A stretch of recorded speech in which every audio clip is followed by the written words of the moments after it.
and you're done. You're done. Well, where does it go? That's a great question. Yeah. I mean, I think it's going to depend on your facility where you work, sort of their rules on sharing video or protected health information. If this happened in a therapy session, technically it's PHI. You should treat it as such. So having the right forms signed, if that's how it works at your facility.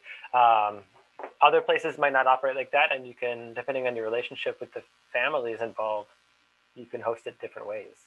What's your experience with that, Gabby? Yeah, so I've done where I've uploaded it to YouTube and made it unlisted because I've had permission.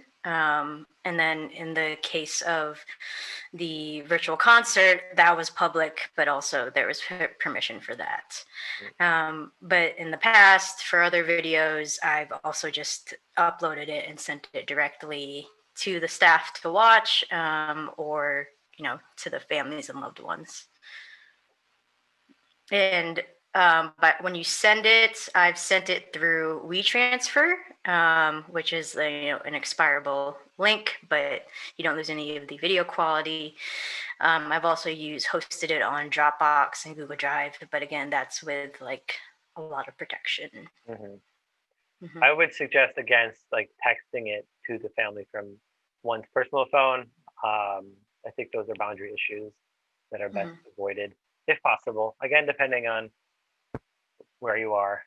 Right now, we have facility iPads that I can easily airdrop it from my laptop to the facility iPad. And they've been communicating. That's like the iPad they use to FaceTime with the parents. So it's the work email or like that neighborhood, the unit iPad, sending it directly that way has also been successful too. Because then it goes right to their phone, and then they save it and use it however they want to. Especially if it's just one person involved. I think if there's multiple different residents or clients involved, I think hosting it on YouTube or some community way is best. So then you're not. You don't have to worry unless like every person in the video, all they know each other. It's like a group that meet consistently, and maybe they already have that relationship, sharing things. Again, use your discretion. Some extra points to consider if people are filming before, like without you, like if it's a family member filming someone, figure out if they're doing landscape or portrait, and then have silence for maybe 10 seconds after smiling at the camera.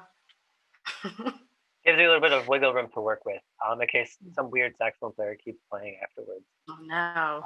So that way, like the video. Yeah. So that way it doesn't just cut off. You're left with just blank space to figure out what to do. Microphone placement is important. If it's like a horn, don't play directly at the microphone. Although maybe that'd be kind of a cool, look to it. But you're gonna have to worry about distortion if you're playing too close to the microphone. Yeah, and then if you're working with like MIDI or like electronic instruments or things like that, like the Wildflower video from 5 Seconds of Summer we watched, they were plugging into a USB interface, some sort of direct box, and then into a DAW and recording. So if you're working with people who have that technological capability, that's also another way to record, but just make sure that you have everything all set up and figure it out. That is also on the audio engineering cranny, how to set up your DAW and your USB interface. I think also the teleoff cranny. It's somewhere. I don't know. We got a bunch of crannies. And you can use, I know we said like the click track, but maybe your background track is actually a recording you made together. So maybe like you have an orchestra or MIDI stuff that you created and you're singing along, everybody's singing along with it. So combining the engineering side with the virtual choir side. Some other points to consider. Lighting. Gabby, you're sitting in front of a window. The window is not behind you. So lighting is good. I have some studio lights I'm using right now, keeping the wherever the person in focus lit well. Little things like you can use what's freely available, like the sun, or the lights in the room. Tripod is good if you can have a stable camera. Always better. Yeah. Costumes? If you got you're them. all about the costumes. Yeah, if you got them, wear the costumes. Or if you want, I've seen videos where everyone wears a black shirt. So if you want, a more uniform video, like you're actually in a choir performance, then that's also something you could do. Or different colored shirts, or maybe like a solid background or solid color, different color backgrounds. Combine it with your green screen cranny.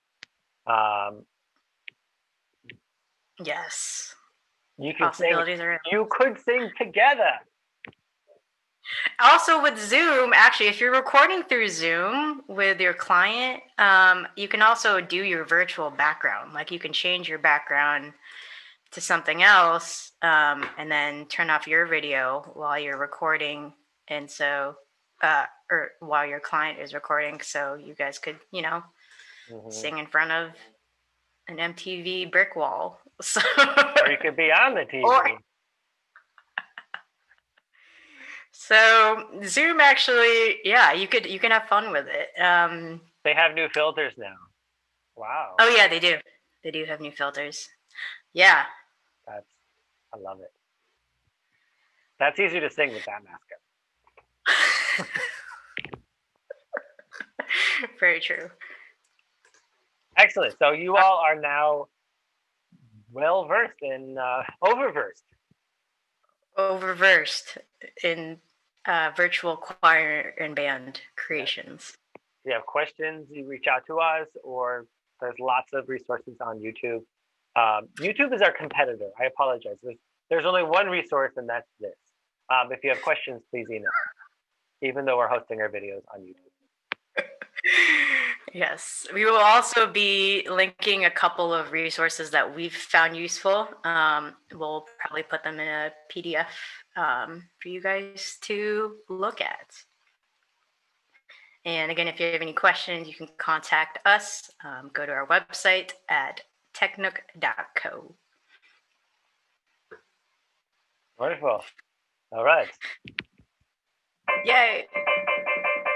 Thank you, everybody, for tuning in today to Tech Nook for all your nooking needs.